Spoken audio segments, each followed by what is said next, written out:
Let's see how much she likes her bed. And look at this. She loves it. So just surprised her to see how she's doing, and she's relaxing. She's falling asleep. She found her little corners. So it's a very comfortable little bed. Alright guys, I want you to see something. We just got a new cat.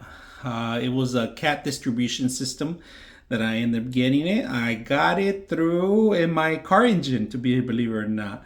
Now, look at this. She was having problems sleeping all night yesterday, and we figured it out. She needed a soft bed, and this bed is perfect for her.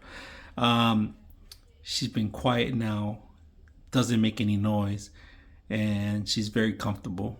It's a she. So this is very fluffy. She likes it.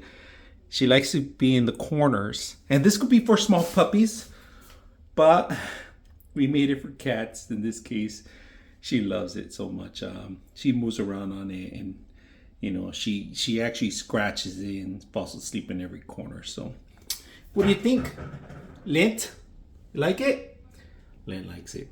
So you're gonna get something like this for cats or dog. Very soft, very tender in the center.